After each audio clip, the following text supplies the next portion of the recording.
subscribe. Tariq Radio.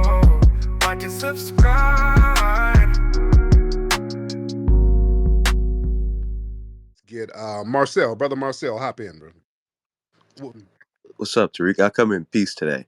Yes, indeed. But did you come file last time? Because I forgot. What did we talk about last time? Last time, I said that your calls be like circle jerks, and then last time I was talking about reparations and said our grandkids should get it. Oh, you And the guy people, from Philly, right? yeah, people don't like me on here. Oh yeah, they don't. Yeah. Okay, yeah. It's all good. I know you just if that's your opinion. I don't, if that's your opinion, that's your opinion. So what's on your mind, man? Talk about it. Talk to me. I just got two questions for you. It's kind of off topic. It's about these YouTube channels. Okay. You ever heard of a channel called Julie B? Julie B. No. What about it? I think if you went on there, you would watch them, but it'd be like topics like Trump versus Kamala. It'd be like Africans versus Black Americans, and they'd be saying some crazy stuff on there. But another thing, you heard of a YouTube channel called The Truth Is? No, and I don't like promoting these folks that I don't know. Oh no, I'm not. My bad. I'm not trying to promote them. They ain't talking about you or anything. Nothing bad about you. Okay. But the truth is, it's like a channel where it's kind of conspiracy, but he comes with proof though, and I think the guy's a tether. Okay. But he been talking about and exposing like people like Jay-Z and Diddy for like years at this point. I just want to get your thoughts on that. I guess, do you think that our Black celebrities, like some of them like worship the devil and stuff, and do you think that's true? No. Thank you. No, and I don't like that. But these people do all of this. We're gonna expose Jay-Z like they got some kind of insider information. That's basically niggas hating for clicks. There's not no expose. It's not. It's just hating for clicks. These guys ain't got no insider information. They're not at none of these meetings. They just talk all of that Illuminati talk. And I mean, that ain't cool because when these white supremacists start targeting artists, the off-code Negroes sit up there and co-sign them. And we got to really get into that. We got to get into off-code Negroes out here. And a lot of them are tethers. Let's be real, because even with this Jordan Neely thing, there's a lot of tethers co-signing Daniel Penny. A lot of tethers are co-signing him. But even this whole thing about Jay-Z, because I don't believe none of them charges. I don't believe them charges. I don't believe the accusations. And anybody running with the accusations as if they were real and there's zero proof, you are questionable. We got to stop doing that because when these folks start making false accusations about us, there's so much jealousy and hate of them wanting to see uh, uh, a rich Black person get humbled. Okay, hold on. Who is this? People texting me while I'm talking. They sit here co-signing anything white people say. We got to cut that out because, see, they get on code with each other, just like with Daniel Penny. See, this is where their power is. They all know how to get on code. You don't see white people talking down about Daniel Penny. You don't see the right wingers or the liberal ones talking down on him. You understand that? You don't see liberal white people saying, yeah, Daniel Penny, boy, he need to go to jail. Oh, that verdict was horrible. No, they're all on code. Remember that the verdict happened in liberal New York.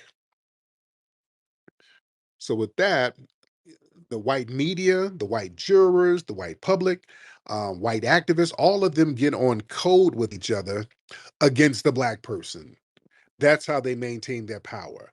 On our side of the fence, it's just the opposite. The minute they start attacking a Black person, you got Sambo sitting on the sidelines. Yeah, get him. He did that shit. You right, white mama, white daddy. And let's be real, a lot of those are tethers. We do have a couple of people on our side of the fence who's on that bullshit too, unfortunately. But you do have a lot of tethers.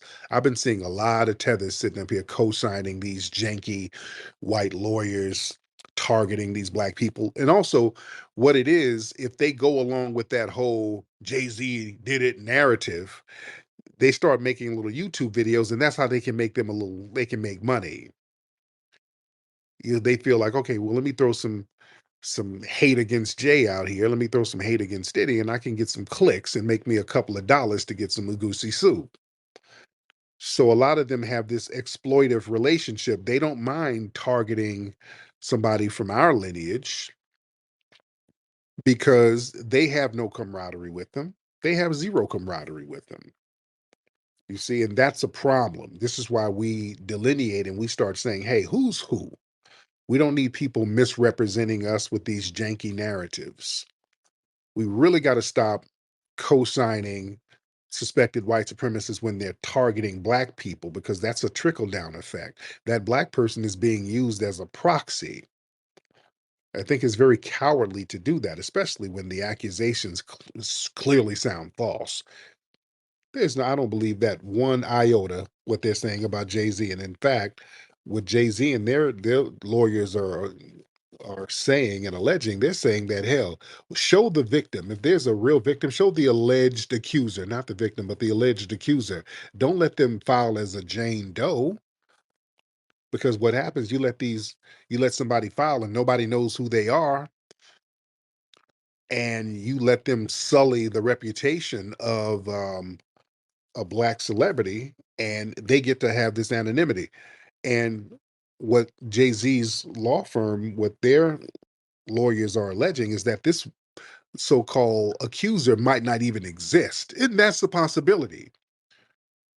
That's what they're accusing. They're like, well, who is it? Why don't y'all file criminal charges? Because if you file criminal charges, you got to put a name out there. He was like, yeah, don't, if this happened, if you say this happened, wouldn't you file criminal charges? Go file criminal charges. Because yeah, you can't sit up there and try to extort money. Because again, I don't even think there's a real accuser. To be honest, I don't even think they have a real accuser. I think that this is possibly the lawyer who knows how to manipulate the court system, manipulate the media, who goes out here and says, hey, I'm gonna put this story out. You know, this is gonna ruin your reputation. So you might as well break bread now before this hits the media, before you lose millions of dollars. So you might as well pay me off because I got an anonymous accuser. So it was a money grab, and we got to stop co-signing them doing that. The Gloria Allreds and all these people who go after black folks all the time. And the sad thing is, you will have black people co-signing that nonsense. That keeps us powerless as hell. I really wish we had black folks stop doing that bullshit. And another thing, and shout out to everybody in here. We're in here deep. We're in here deep in the middle of the night.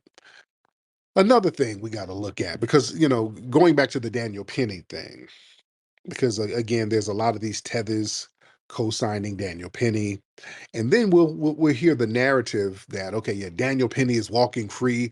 Where are all these gangsters at? How come these gangsters can't handle Daniel Penny? Have y'all heard that narrative? They said the same thing about Zimmerman. Man, all these thugs out here be doing drive-bys and killing everybody in the community. How come they ain't nobody going after Zimmerman? How come nobody's going after Daniel Penny? And let's get into that narrative, because we hear that a lot. Let's get into that. I really want to get into that narrative because we hear that all the time. Listen, we're gonna talk street business tonight. All right. I don't really like talking about too much street stuff. I used to talk about it a lot on the Mac Lessons radio show because I don't want people to think I'm glorifying anything, but I'm talking about it from almost an anthropological standpoint, just so that you can get an understanding of how the streets work. And then I'm tying it into a bigger societal issue. So when I talk about street stuff in that context, I don't want to seem like I'm glamorizing anything. But listen, let me explain street business to you guys. When the gangsters generally are quote unquote killing each other in the streets, I want y'all to understand, usually that's due to street business. Usually, when there's shootings in the hood, that's street business going on. It's either some type of retaliation or some type of enforcement.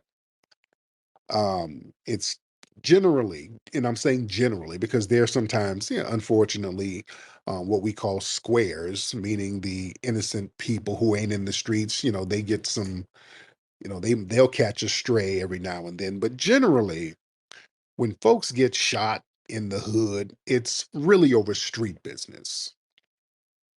because you can't work out your differences with law enforcement or a judicial system because you're already in the underworld, you have to unfortunately take out a lot of enforcement in your own hands. So if you are running a trap house and you're doing a deal with somebody who's buying your product and that person sends somebody over to your spot and robs you in the middle of the night, you can't go to the police and say, hey, this dude just robbed my trap house.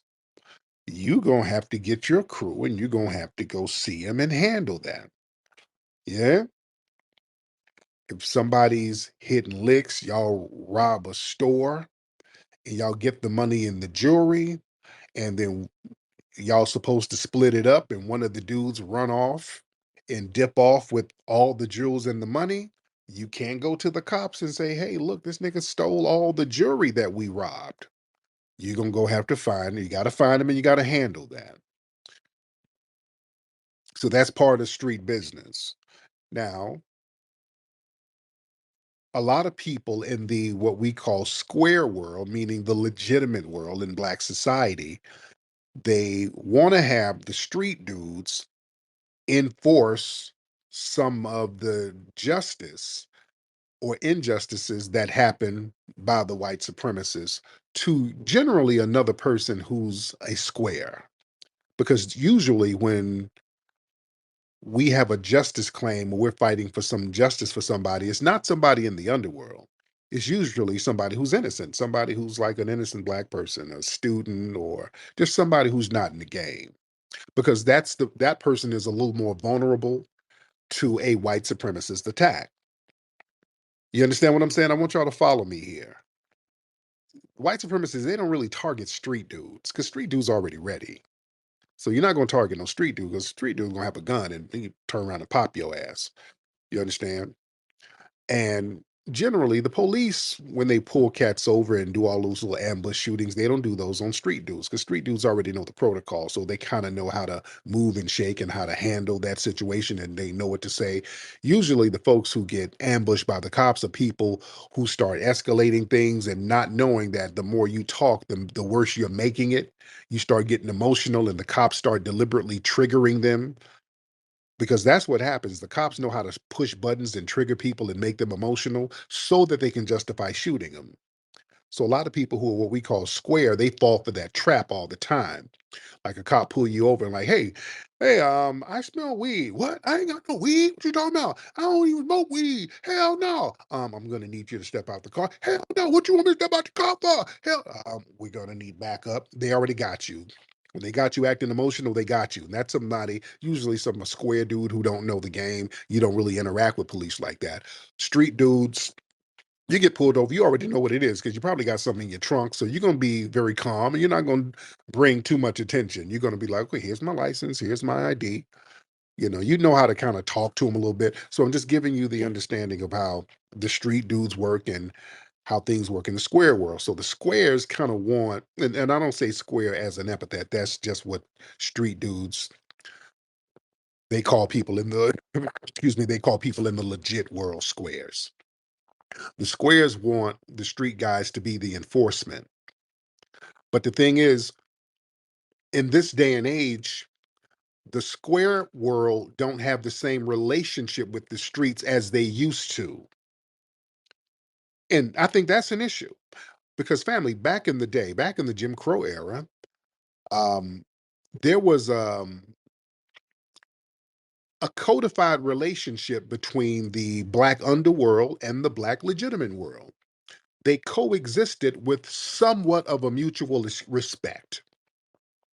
So that's why the underworld in black society during that era would protect the community. You could go to that street dude to kind of enforce some things that happened to the community because there was a stronger relationship with the legitimate world and what they used to call the sporting life. That was the name of the hustlers and the street dude. They would call it the sporting life. So you did have somewhat a relationship with those in the square world and the squares and the street guys kind of had a little camaraderie. There was a few reasons why they would coexist with each other.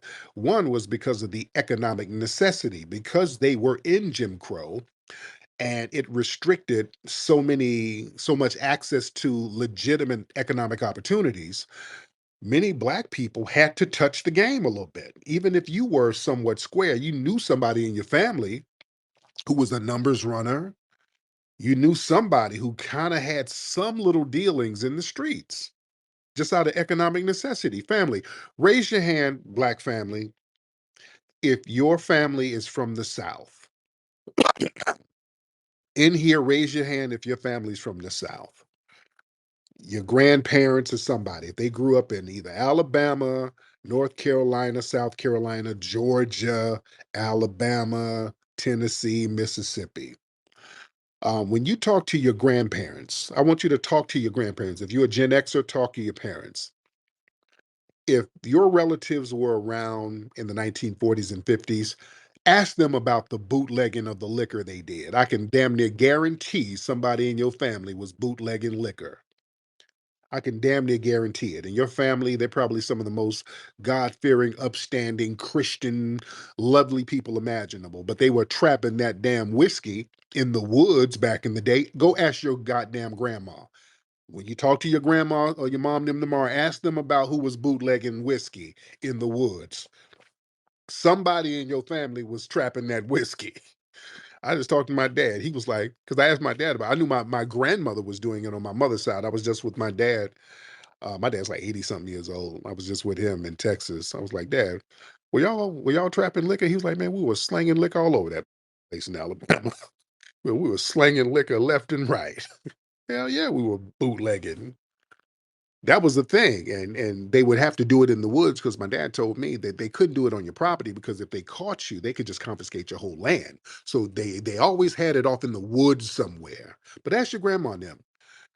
They had to touch the underworld because selling that bootleg illegal liquor out of economic necessity. So there was an understanding that we're doing this because there are no other opportunities for us. They've limited our opportunities, so we're going to do what we need to do. So there was an understanding that we're not trying to hurt each other, we're just trying to get this money.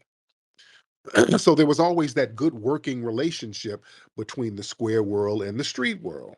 Yeah. And another thing was the community solidarity. Yeah. It was a community solidarity thing. Because of Jim Crow, everybody knew that they had to look out for each other because if you wandered outside of the community, somebody would harm you. So the hustler, they lived a couple of houses down from you. You understand? You knew the hustler's grandmother. The guy who worked at the post office and the guy who was the numbers runner, their mothers and grandmothers went to the same church. You understand? So we just knew each other. We went to school with each other. You know what I'm saying? So there was a community solidarity thing there. Another thing that people always overlook, another reason for that coexistence during the civil rights movements, it was a lot of the street cats funding that stuff. You see, because they understood community. They understood the importance of the community needing funds and everybody looking out for each other. So Dr. John Henrik Clark would often talk about how Dr. King and those guys would go to meetings at some of these hustlers' pool halls. That's where they would have these meetings at some of the little juke joints that were kind of shady, but they could go there knowing that these places were not bugged by the FBI because the street dudes were already 10 steps ahead. The street dudes knew how to avoid police surveillance.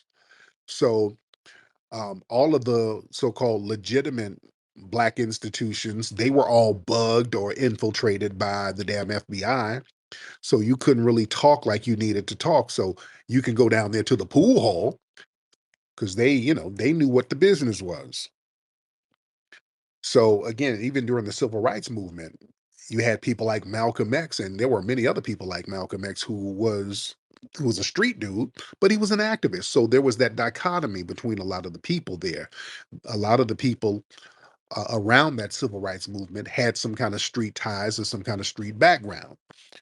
You see, and Another thing they would do is that the what brought them together, they had shared risk because the street dudes were in danger under the same degree that the legitimate businesses were. Remember, they would target black businesses all the time. They would destroy legitimate black businesses.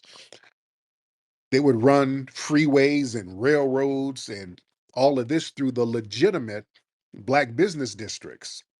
So they were under the same scrutiny and economic targeting by the dominant society.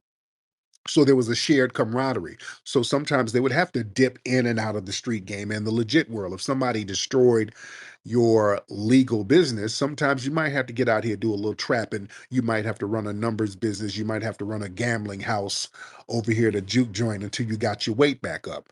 You know what I'm saying? So again, we had that camaraderie there. And also what people respected was the you could respect the hustlers because back then the hustlers, it wasn't about harming anybody. It was they would have what would be called victimless crimes to a certain degree. You weren't harming anybody. Now, um back in the day, the worst thing dudes would do is get drunk on Saturday night. Cats would drink a little liquor, get drunk. Might be a stabbing at a juke joint here or there, but that you sober back up on Monday. Whereas, later on, cats got psyched out on all of these weird drugs, and I get on that later. So the game was a little bit different. There was a respect. A lot of the street cats were investing in a lot of movements, and they were respectable business people.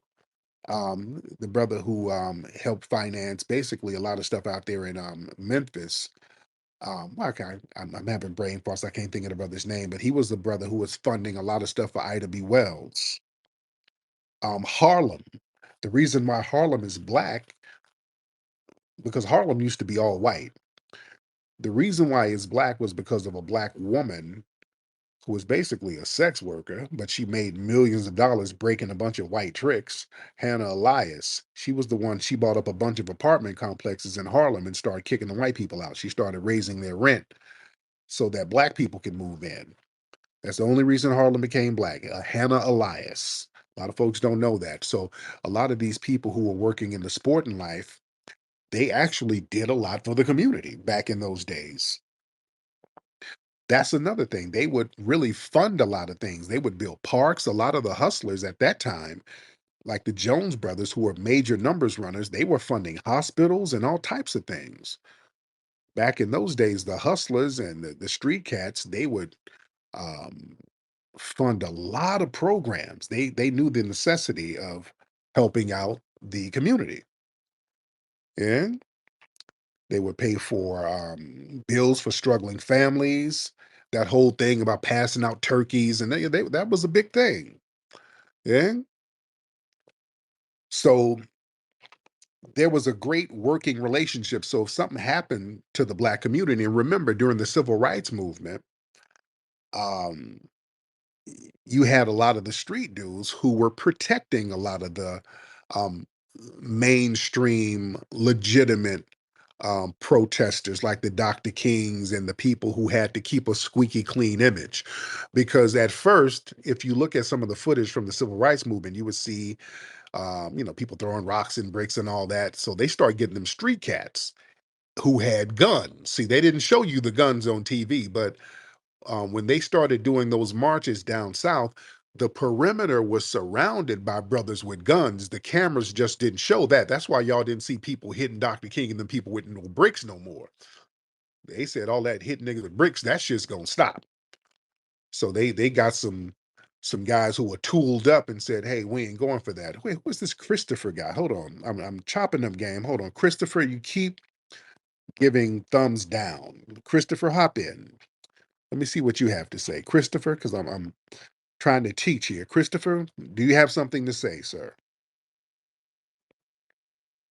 Christopher, unmute your microphone. Shit. Oh, Tariq, can you hear me now? Yes, sir. What's with you were doing a lot of thumbs down. What was that about? No, I was doing the thumbs down, man. I just want to push back on you just a little bit. I agree pretty much most of what you're saying, but I just kind of disagree with what you were saying. that the street cats is not really their responsibilities. I feel like it kind of is to a certain degree. If that's the way it used to be back in the day and it was working, I feel like when people come out and say, "Hey man, where's all our street cats? Where's our gangsters? Where the hustlers at? Why they not defending?" They kind of got a point, and it was really what you just said about how it used to be. And I'm not trying to disagree with you. I'm just trying to push back a Eh, little bit because it sounds like that's what it should be. Okay, and that's a good point. Now, why do you think the street dudes are not doing that? Because I got some theories on that. Why do you think the street dudes aren't doing that now? Um, Would do it back in the uh, day, but now, right. I think now, I think to be honest, it's really watered down. A lot of the so-called street dudes is not street dudes. So out of 10 so-called street dudes, you might have two for real. And so now they mixed in, and it's a bunch of just gimmicks going on now. It's not really, it's not when back in the day you had to be kind of thorough. And I'm an 80s baby, so I'm not as old as you, but back in the day at least you had to be a little more thorough than you had to be now. So it's a lot of bullshit in the game now. another thing too. A lot of people in the square world, they openly demonize a lot of the street dudes. They're like, "Oh, these street niggas ain't shit. Pull your pants up. Oh, they ain't shit. They're dregs of society." But then say, "Okay, why don't you protect us?" So do you think that's an issue too? Because a lot of the street folks are highly demonized now. I mean, Even again, I'm an 80s. justifiable or not, but a lot of them are demonized by square society. Right? Right. Again, and I'm an 80s baby. So I remember, back in the 80s, they were demonizing the crack sellers. Right. They were demonizing that. But what I'm saying is, even though some of these guys was kind of putting on for the neighborhoods, I'm from Louisiana and Mississippi. They was putting on for the neighborhoods, but they was still in the church. They was bad mouthing them, get up, pull your pants up, take them gold teeth out, whoop de whoop. So they was doing it even then too. So I would just assume back in the 70s, they probably had a finger wagging or two for some of the so-called street cats as well. But the street cats still knew it was their responsibility because these squares not gonna really understand. Just like you didn't square it up, but you know that you are a trailblazer as far as how you think and as far as how you move in your game is ahead is light years ahead. People that got game like that, we know y'all not gonna get it till 5, 10 years later. So if we just sit back, man, this shit'll get wiped out. We gotta kind of think about the folks. Am I making sense? I mean, I'm just trying to Yeah, say, I understand that. But let me break it down. go ahead, go ahead, Thank you so much for the call. Let me go ahead. Yep. I break down why now you don't see the street cats really rolling like that for some of these causes. There's a few reasons for that. Because, like I said earlier, the street dudes, you're running businesses. So if some white supremacist harms some father somewhere, some black father, which is horrible, in the street dudes now, they're not going to make their business hot or make their block hot by going taking out the killer for this square family in many cases now. Yeah, because I'm just telling you how they think. I'm just telling you the mindset. Okay, if I go hit this dude, okay, now I'm gonna make my business hot. I'm gonna make my neighborhood hot doing that. Whereas, people are looking like, okay, where's this guy's family? How come his family ain't out here putting on for him like that? But let me tell you where the disconnect came in. The disconnect really it did start. The disconnect started in the 70s. And it started for a few reasons. Right after the civil rights movement, the US government, they made sure to flood black areas with these psychotropic drugs. They made sure to put all this acid, LSD, all of these weird drugs that would get you whacked out. They started to put those in the community, and they did that very deliberately. Whereas back in the day, we just hit weed. That's the worst we would do, or drink, and that wears off, and you go back to doing doing what you needed to do. But in the 70s, now you got these cats in the streets who are whacked out of their minds, and they made sure to make the drugs real cheap and affordable. Whereas back in the Jim Crow era, nobody had no money for no damn cocaine. That was way too expensive. Even during the 70s, cocaine was expensive. It didn't cheapen up until 1980, 81 when they started rocking it up and using the baking soda formula, and that formula came out of San Francisco. They started using the baking soda formula around 77, and the person who brought it from the Bay was a dude named Tootie Reese who brought it down here, who was Freeway Rick's mentor. because a lot of people thought Freeway Rick created crack. He did not. He got that from Tootie Reese, and Tootie Reese got it from the Bay. And crack is basically them um, using baking soda as a base to get all the impurities off. So it's a whole different thing. But in the 70s, they started getting folks whacked out on these drugs, like Tookie Williams and those guys. They were on Sherm sticks and just PCP. So Cass was doing a lot of wild stuff to the community starting in the 70s. That was one thing. Also, there was an erosion of community solidarity because the civil rights victories, that the movement led to a lot of integration, and a lot of black people started moving to different areas. So it was a good thing that we weren't just stuck in one place. But on the flip side, it kind of weakened a sense of shared struggle to a certain degree. You see. Also, this is very important. Around the 70s, 80s, you start getting a lot of these foreigners coming in, especially from the Caribbean, like the Shower Posse and all of these Jamaican cats who were bringing in dope, bringing in a certain level of violence, especially up and down the East Coast. Out in LA, we got a lot of Belizean cats started coming in. So we had people who looked like us, but they were not from our lineage, so they were not on code with us at all. We really overlooked that dynamic, that a lot of folks came in who were just not on code with us because they were foreigners, and they looked at us as foreigners. So they looked at us as they didn't share our community struggle growing up. So it's like, hey, I'll just take you out. If you got something I like, I'll take you out. And then we had to retaliate on them, and it just started going back and forth. So that was a major thing. Also, what the brother called up talked about, how the streets are different. There was a lot of economic devastation because of integration. And because of the economic devastation, a lot of these deindustrialization policies, jobs going overseas in the 70s and 80s.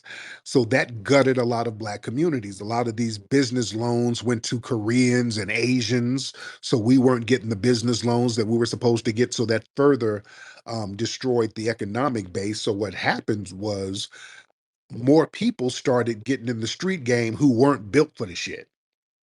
You understand? Back in the day, in the Jim Crow era, the street dudes, you kind of had to have a mindset and a stomach to be in the street game. You kind of had to have a mindset to be in that. And you had to have a certain level of integrity to still do business on the up and up to be in the street life. So now in the late 70s, 80s, you got cats in here with no street smarts at all, just kind of dipping and diving in the game. So the minute they get pinched, they tell on everybody. They just weren't built for it. So you got a lot of weirdos in the game, um, hopping into it out of desperation. So that sullied the game. And also, there was a cultural stigmatization of the street life. The media portrayals in the 70s, what did we see? Black exploitation movies. So they showed this cartoonish ideology of what black street life was like. It was, you jive sucker, come here, bitch. And it was that huggy bear. It was just real weird and over the top. Um, Also, what we got was a lot of these urban fiction books. Well, they were really based on real life. Um, Books by like Iceberg Slim. Before Iceberg Slim's book, and he wrote his book in 1967, I think. A lot of people didn't know in the mainstream society, they really didn't know about the street life like that. And people like Iceberg Slim and Donald Goines, their books became very popular, and they were very salacious, and they kind of told one side of the street game. So people ran with that, and these images were depicted in movies. So everything about black street culture became almost cartoonish, and it was just all violence, violence, violence, violence, violence, just this animalistic violence, but it erased the nuanced relationship that the street guys had with the community. It never really talked about that part. It was all just, beat the bitch and shoot the nigga, and it was all that. It didn't talk about how people would use those funds to actually help many of those in the community. So the image became very stigmatized of the black street cat. You see, and also the generational shift, like the gentleman said earlier. There was a generation shift because guys, now you growing up in the 80s when that crack hit, um, everything about that was traumatic. You didn't see anything positive out of it. You looked at the underworld as a source of trauma, where instead of just a nuance part of the Black experience, now people, mama on crack, your grandma on crack, your dad is gone, your cousin got shot, everybody's beefing over territory. So it changed. The street game really, really changed, and the stigma about it changed. So the public kind of turned on the street dudes, and some of it was justified. I'm not in the 80s. There was some real foul stuff going on. It was some real foul stuff going on, and also what happened was a lot of people in the Black community during the 70s and 80s, they started to distance themselves from the sporting life and the street life because they were accepting respectability within mainstream society. You understand? So the Congressional Black Caucus Negroes and all of the Boule class, they were like, "Hey, that leave that street stuff over there. Now we got to down with dope, up with hope." They started publicly railing against the street cats. Y'all remember in the 90s? They were really doing that big in the 90s. These Boule cats were going out here, and the respectable class were making a show out of going against rappers in the streets, and what was that, Calvin Butts, people like that, and C. Dolores Tucker, she was a tether, by the way. But they were just making it a big point to go after the street cats and distance themselves from that and say, "Oh, these are the dregs of society." So the stigma was there. So you had all of these people rallying against the Black underworld. So there was a major rift that has never kind of come together. And we, back in the day in the Jim Crow era, we understood we needed some of those cats, but we just needed everybody to somewhat be on code and have somewhat of an understanding. So because there was this rift that's been going on for the last 20, 30 years, when the white supremacist starts attacking, people want to go to those street guys that they've been demonizing for the last 30 years and say, "Hey, how come they can't clean up our streets?" So I think it's important that we have understanding and we understand the nuances of everybody within our culture, because we have to understand Black society has a spectrum of different people. And I think all people are needed within the struggle. Dr. Layla Africa would talk about this. Everybody can be utilized and everybody is needed. That's why I don't demonize people. That's why I don't shy away from the street stuff. Everybody knows that I used to run the streets and I'm square as a pool table now. So I don't demonize, because some of those street dudes, these are very smart dudes, and these are cats that can be utilized. These are cats who can bring something to the table. I'm not talking about the dusty knucklehead riffraff Negroes, but I'm talking about everybody who wants to be on code for Black empowerment and Black uplifting. And even in the dudes in the streets, many of them want to see the upliftment of the community as well. Get ready to celebrate the holidays in style. Join us for the Arati Sussy Holiday Season Celebration at the Hidden History Museum in Los Angeles, Saturday, December 21st, 2024, 7 p.m. sharp. Enjoy complimentary dinner and drinks while you laugh the night away. Hosted by Tariq Nasheed and Dwan B. Featuring hilarious performances from Big Jaw, Kevin Tate, Henry Coleman, and more. Tickets are going fast, so don't wait. Visit hiddenhistorymuseum.com to reserve your spot. Don't miss the most festive night of the season. hiddenhistorymuseum.com.